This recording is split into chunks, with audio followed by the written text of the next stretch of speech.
दोस्तों नमस्कार। बचपन में आपने एक टैगलाइन जरूर सुनी होगी, लिखते लिखते लव हो जाए। याद आया ना? बिल्कुल वही जो आप सोच रहे हैं, रोटोमैक पेन। रोटोमैक पेन की शुरुआत उत्तर प्रदेश के कानपुर शहर से हुई। इनके मालिक थे विक्रम कोठारी, वही विक्रम कोठारी जो पान पराग मसाला साम्राज्य के मालिक मनसुख भाई कोठारी के बेटे विक्रम कोठारी। जब इनके व्यापार का बंटवारा हुआ तो विक्रम कोठारी जो उनके पुत्र थे, उन्होंने नया एक व्यवसाय शुरू किया, वह था रोटोमैक पेन।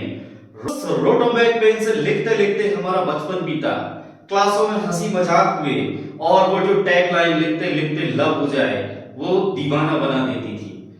यह पेन देखते देखते हर घर और हर बच्चों की शान बन गया, क्योंकि इसके उत्पाद बहुत ही सुंदर, टिकाऊ और आकर्षक हुआ करते थे।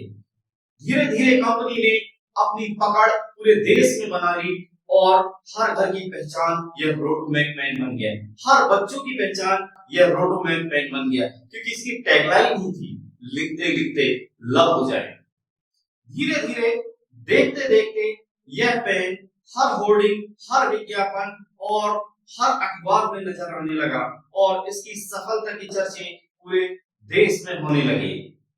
चूंकि शुरुआत में कंपनी के मालिक सिर्फ पेन का ही एक ब्रांड उन्होंने लॉन्च किया था और सिर्फ पेन पे पैसा लगा रहे थे, साथ ही इस व्यापार को वो पूरी लगन और तन्मयता के साथ बढ़ा रहे थे। लेकिन जो कहते हैं ना कि जब सफलता सर में चढ़ जाए तब विनाश की शुरुआत हो जाती है, ठीक उसी तरह हुआ इस रोटोमैक कंपनी पर। धीरे धीरे इस कंपनी के मालिक ने रोटोमैक पेन के नाम पर जो बैंकों से इन्होंने लोन लिया वह दूसरे व्यापार में लगाने लगे, साथ ही अपनी निजी जिंदगी, विदेशों की यात्रा और विदेशों में इन्वेस्टमेंट करने लगे। इस कारण से दिनों दिन कंपनी को बहुत घाटा होने लगा। अंत में यह हुआ, जब बैंकों को शक हुआ तो बैंकों ने कंपनी पर छापा मारा और छापे में पाया गया कि कंपनी ने जिस नाम से लोन ले रखा था, लोन के उन पैसों को किसी दूसरे जगह इस्तेमाल किया गया और गलत तरीके से इस्तेमाल किया गया। और जब बैंकों को यह शक हुआ, छापेमारी के बाद कंपनी के मालिक को गिरफ्तार कर लिया गया। इससे नुकसान यह हुआ कि उस रोटोमैक कंपनी में लगे हुए हजारों कर्मचारियों का नुकसान हुआ, उनकी नौकरियां चली गई, उनके बच्चे सड़क पर आ गए और एक कंपनी का भरोसा टूट गया।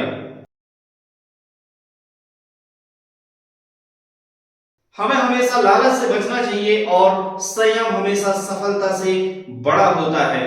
हमें हमारी सोच को दीर्घकालिक रखनी होगी और दीर्घकालिक परिणाम पाने के लिए हमें संयम के साथ काम करना होगा। तो दोस्तों, ये थी एक रोटोमैक पेन की कहानी, जिसे हमने बचपन में खूब लिखा है और इस पेन के साथ खूब, आज भी मैं कहूं तो इस पेन के साथ हमारी यादें जुड़ी हैं। पर अब ये पेन कंपनी सिर्फ नाम बनकर रह गई है। अब यह ब्रांड खत्म हो चुका है, ये कंपनी खत्म हो चुकी है और अब इसका अस्तित्व खत्म हो चुका है।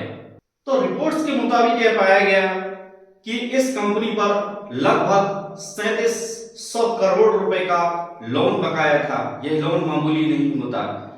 इस कंपनी के मालिकों ने पैसे का दुरुपयोग किया, निजी उपयोग किया और कंपनी के कर्मचारियों का उन्होंने एक भी हित नहीं सोचा। तो दोस्तों, हमें ध्यान रखना चाहिए कि हमें हमेशा सफलता को संयमता के साथ जीना चाहिए और जब हमारे पास संयम रहेगा और अगर लालच कम रहेगी तो निश्चित तौर पर दिन ब दिन हम सफल होंगे। और यदि हमारे भी पास कोई ब्रांड है या छोटा व्यवसाय है, हम उस पर टिके रहेंगे और निश्चित तौर पर हम सफल होते रहेंगे। बस जरूरत है संयम की, लगन की, धैर्य की और लगातार मेहनत करते रहने की। धन्यवाद।